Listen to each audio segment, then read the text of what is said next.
அஸ்ஸலாமு அலைக்கும் வரஹ்மத்துல்லாஹி வபரகாத்துஹு.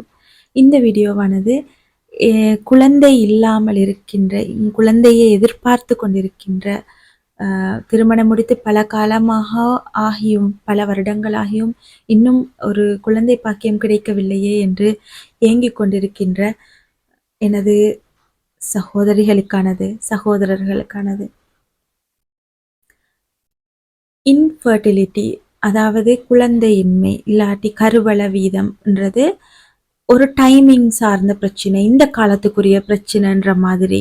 இந்த காலத்துல சாப்பாட்டு முறை, இந்த காலத்துல பழக்க வழக்கங்கள்ன்றதுனால தான் எல்லாரும் இன்ஃபர்டைல் ஆயிக்கிறாங்க, எல்லாரும் குழந்தை இல்லாத பிரச்சனை வருதுன்னு சொல்லி பல பேர் அந்த குழந்தை இல்லாதவங்களோட லைஃப் ஸ்டைலை, குழந்தை இல்லாதவங்களோட வாழ்க்கை முறையை, குழந்தை இல்லாதவங்க ஏதோ அவங்க தப்பு பண்ணின மாதிரி ஒரு குற்ற உணர்வுகளுக்கு அவங்கள ஆளாக்குறாங்க.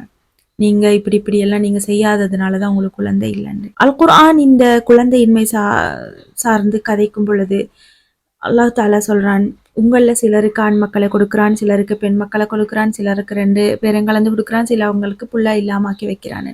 இந்த கருவள வீதம்ன்றது உண்மையாகவே இந்த பழக்க வழக்கங்களால, சாப்பாட்டு முறைகளால இந்த கருவள வீதம் குறைந்திருக்கலாம். ஆனா குழந்தைய தாரன்றது உங்களுக்கு ஒரு டிவைன் திங், அது அல்லாஹ் கிட்ட இருந்து வர்றது. அல்லாஹ் சொல்றான், நான் தாரன், நான் இல்லாமாக்குறேன். இதுக்கு வரலாற்று ரீதியான ஆதாரங்கள் எடுத்துக்கணும்னு சொன்னா, இப்ராஹிம் அலைஹிஸ்ஸலாத்தோட மனைவி சாரா நீண்ட நாட்களாக குழந்தையின்மையிலிருந்து மிச்சம் கஷ்டப்பட்டு முதுமையான காலத்துலதான் அவருக்கு இஸ்ஹாக் அலைஹிஸ்ஸலாம் கிடைத்ததாக குர்ஆன் சொல்லுது. அதே போல ஜக்கரியா அலைஹிஸ்ஸலாம் அவர்களும் நீண்ட காலமாக குழந்தையின்மையில இருந்து மிகவும் தலைமுடிகள் நரைத்த நிலையில, தன் மனைவியும் மலடாகி விட்ட நிலையில அல்லாஹ் தாலா அவருக்கு குழந்தையை கொடுத்ததாக அல் குர்ஆன் குறிப்பிடுகிறது. யஹ்யா அலைஹிஸ்ஸலாம் அவர்களை கொடுத்ததாக. அதே போல ஆயிஷா ரலியல்லாஹு அன்ஹா அவங்க ரசூலுல்லாஹ்வோட வாழ்ந்தாங்க. மிகவும் சின்ன வயசுல கல்யாணம் முடிச்சாங்க. பொதுவாக கருவள வீதம் கூடின வயசு. அந்த காலத்துல எந்த கெமிக்கல் சாப்பாடு எதுவும் இல்லாத ஒரு இது. ஆனா அல்லாஹ் தாலா அவங்களுக்கு குழந்தைய கொடுக்கல, குழந்தைய நாடல்ல. ரசூல்லா பல மனைவிகளோடு வாழ்ந்தாங்க. எல்லா மனைவிக்கும் ரசூல்லாவால குழந்தை கொடுக்கல. ஸோ இது எல்லாமே ஒரு டிவைன் திங், அல்லாஹ்வோட பிளான். இத பிளான்ல ஆயிஷா ரலியல்லாஹு அன்ஹா அப்படித்தான் இருக்கணும் என்றது அல்லாஹ் நாடிக்கிறான். அதனால ஆயிஷா ரலியல்லாஹு அன்ஹா குழந்தைகளை பத்தின பொறுப்பு எதுவும் இல்லாம இஸ்லாத்தோட தூத உலகம் முழுக்க எத்தி வைக்கணும், மார்க்கம் சார்ந்த அறிவு களஞ்சியமாக அவங்க மாறணும்ன்றது கூட அல்லாஹ்வோட நோக்கமாக இருந்திருக்கலாம். ஸோ அல்லாஹ் ஹக்கீம், அல்லாஹ் ஞானமிக்கவன். அல்லாஹ்க்கு தெரியும் யாருக்கு எதை கொடுக்கணும், யாருக்கு எதை தடுக்கணும். அதுல எங்களுக்கு எவ்வளவு நலவு இருக்குது, அல்லாஹ்வோட தீனுக்கு எவ்வளவு நலவு இருக்குது, இந்த சமூகத்துக்கு எந்த நலவு இருக்குதுன்னு. ஸோ எல்லாருமே ஏதோ ஒரு வகையில குறைவோட தான் வாழ்ந்து கொண்டிருக்கிறாங்க. யாரோட வாழ்க்கையுமே பெர்ஃபெக்ட் இல்லை. எல்லாருக்குமே ஏதோ ஒரு விஷயம் உறுத்தி கொண்டிருக்கும், ஏதோ ஒரு விஷயத்துல ஏக்கம் இருக்கும்.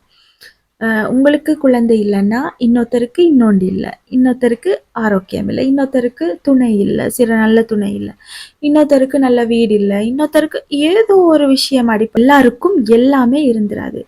ஸோ நாங்க நம்ப வேண்டியது அல்லாஹ்வோட மேல ஹோப்பை விடப்படாது. ஜக்கரியா அலைஹிஸ்ஸலாம் கேட்கிறார், கால ரப்பி இன்னி வஹனல் அஸ்மு மின்னி வஷ்தஅல ரஅஸு ஷைபா, என் எலும்புகள் பலவீனமாகி விட்டன, என் தலைமுடி நிறையால ஷைன் ஆயிக்குது, நரைச்சி சில்வர் கலர்ல மினிங்கி நிக்குது. வலம் அகும் பிதுஆஇ ரப்பிக ஷகியா, ஆனாலும் நான் உனக்கிட்ட துஆ கேட்கறதுல துருப்பாக்கியவனாக நான் இல்லைன்னு சொல்லி ஜக்கரியா அலைஹிஸ்ஸலாம் சொல்றாங்க. ஸோ இந்த அல்லாஹ்வோட மேல ஹோப்பை மட்டும் நாங்க விடப்படாது. அல்லாஹ்வோட பிளான் எதுன்னு எங்களுக்கு தெரியாது. ஆனா அல்லாஹ் கிட்ட நாங்க கேட்டுக்கொண்டிருக்கிற அந்த ஹோப், அல்லாஹ் கிட்ட நாங்க எப்பயும் பிரார்த்தித்து கொண்டிருக்கிற அந்த பிரார்த்தனையில மட்டும் நாங்க எப்பயுமே நிராசை அடையப்படாது என்ற அந்த அல்லாஹ்வின் அருளின் மீதான எதிர்பார்ப்புல நாங்க நிராசை அடையப்படாது. ஸோ குழந்தை இல்லாம குழந்தை எதிர்பார்த்து கொண்டிருக்கிற என் சகோதர சகோதரிகள், உங்களுக்கான ஒரு நன்மாராயமாக தான் நான் இந்த வீடியோவை பதிவு செய்கிறேன். So don't lose hope. குழந்தைகள்ன்றது எப்பவுமே அருளாக மட்டும் இல்லை, அது ஒரு அமானிதம், அது ஒரு சோதனையாகவும் பல பேருக்கு இருக்குது.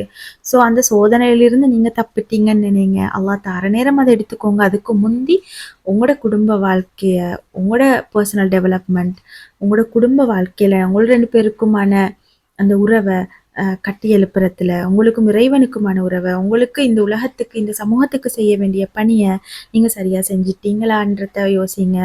அந்த விஷயத்துல ஃபோக்கஸ் பண்ணுங்க. ஒரு நாளுமே சமூகம் சொல்றதுகளை கேட்டு நீங்க குற்ற உணர்வுக்கு ஆளாக வேண்டிய தேவையில்லை. அல்லாஹ் தாலா தார நேரம் தாரத்தை தருவான். நீங்க உங்களோட ஹோப்பை மட்டும், உங்களோட நம்பிக்கையை மட்டும் அல்லாஹ்வின் மீது வைத்திருக்கின்ற அந்த நம்பிக்கையை நீங்க ஒரு நாளுமே கைவிட வேணாம். அல்லாஹ் உங்களையும் கைவிட மாட்டான். மீண்டும் இதே மாதிரி ஒரு வீடியோவில் உங்களை சந்திக்கும் வரை விடைபெறும் நான் முஜாஹிதா ராசிக். அஸ்ஸலாமு அலைக்கும் வரஹ்மத்துல்லாஹி வபரகாத்துஹு.